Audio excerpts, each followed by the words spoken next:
غسل کے مسائل۔ غسل میں 3 چیزیں فرض ہیں: کلی کرنا، ناک میں پانی چڑھانا، تمام بدن پر پانی بہانا۔ اگر ان میں سے کسی ایک کو چھوڑ دیا یا ان میں سے کسی میں کوئی کمی کر دی تو غسل نہیں ہوگا۔ پہلا، کلی کے منہ کے پورزے میں پانی پہنچ جائے فرض ہے، یعنی ہونٹ سے حلق کی جڑ تک پورے تالو، دانتوں اور جڑ زبان کے نیچے زبان کی کروٹوں غرض منہ کے اندر پورزے کے ذرے ذرے میں پانی پہنچ کر بہہ جائے۔ اکثر لوگ یہ جانتے ہیں کہ تھوڑا سا پانی منہ میں ڈال کر اگل دینے کو کلی کہتے ہیں۔ یاد رکھو کہ غسل میں اس طرح کلی کر لینے سے غسل نہیں ہوگا، بلکہ غسل میں فرض ہے کہ بھر منہ پانی لے کر خوب زیادہ منہ کو حرکت دے تاکہ منہ کے اندر ہر حصے میں پانی پہنچ کر بہہ جائے۔ اگر روزہ دار نہ ہو تو غسل کی کلی میں غرغرہ بھی کر لے۔ ہاں، روزے کی حالت میں غرغرہ نہ کرے کہ حلق کے اندر پانی چلا جانے کا خطرہ ہے۔ دوسرا، ناک میں پانی چڑھانا۔ غسل میں اس طرح ناک میں پانی چڑھانا فرض ہے کہ سانس اوپر کو کھینچ کر ناک کے نتنیوں میں جہاں تک نرم حصہ ہے اس کے اندر پانی چڑھائیں کہ نتنیوں کے اندر ہر جگہ اور ہر طرف پانی پہنچ کر بہہ جائے اور ناک کے اندر کی خال یا ایک بال بھی سوکھا نہ رہ جائے، ورنہ غسل نہیں ہوگا۔ تیسرا، تمام بدن پر پانی بہانا، یعنی سر کے بالوں سے پاؤں کے تلوؤں تک، بدن کے آگے پیچھے، دائیں بائیں، اوپر نیچے، ہر ذرے، ہر رونٹے اور ہر ایک بال کے پورے حصے پر پانی بہانا غسل میں فرض ہے۔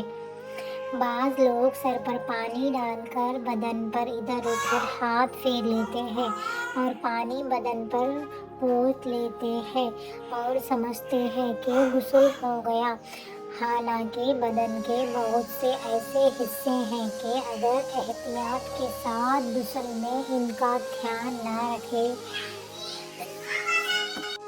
تو وہاں تک پانی نہیں پہنچتا اور وہ سوکھا ہی رہ جاتا ہے۔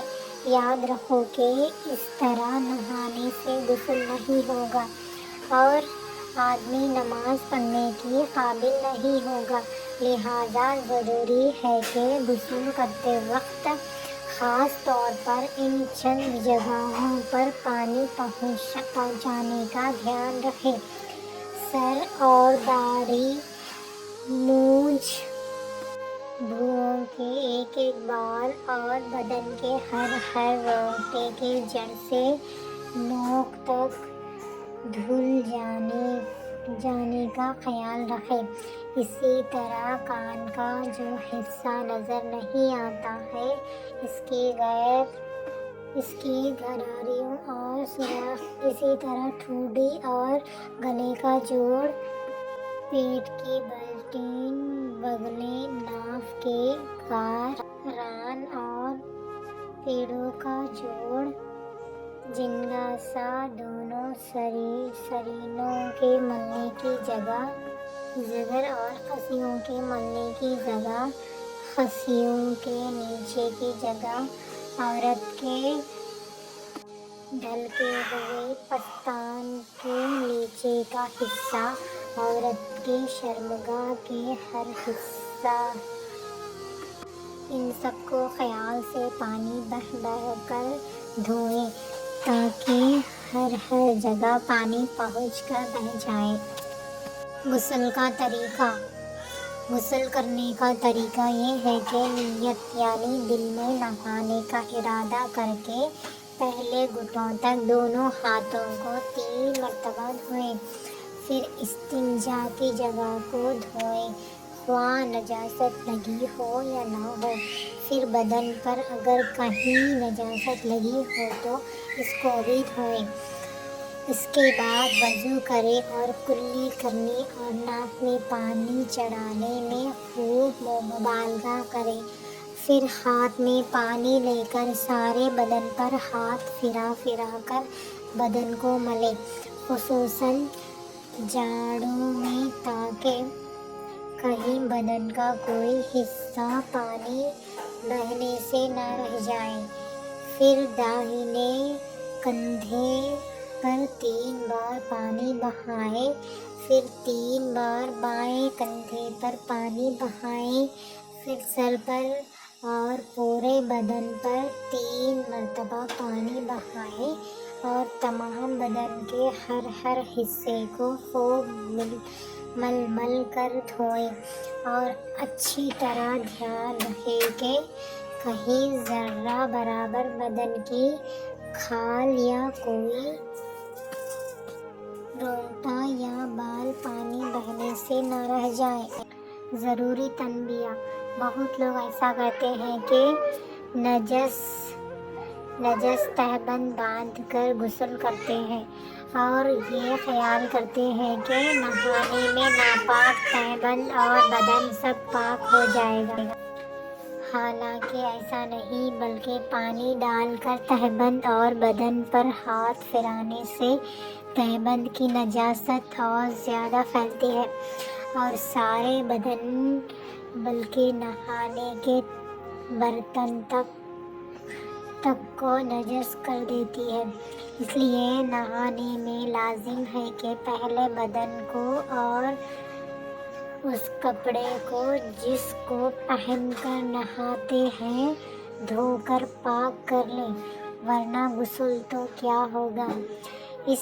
اس طرح ہاتھ سے جن چیزوں کو چھوئیں گے وہ بھی ناپاک ہو جائیں گی اور سارا بدن اور تہبند بھی ناپاک ہی رہ جائے گا۔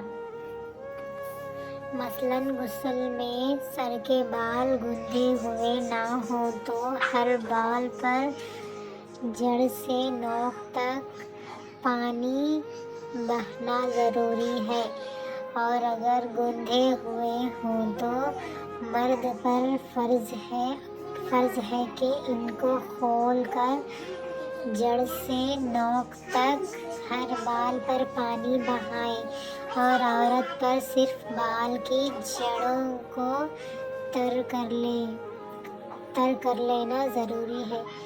گوندھے ہوئے بالوں کو کھولنا ضروری نہیں۔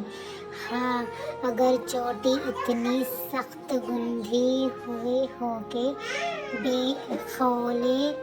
کھولے جڑوں تر نہ ہوں گی تو چوٹی کو کھولنا ضروری ہے۔ مثلاً غسل میں کانوں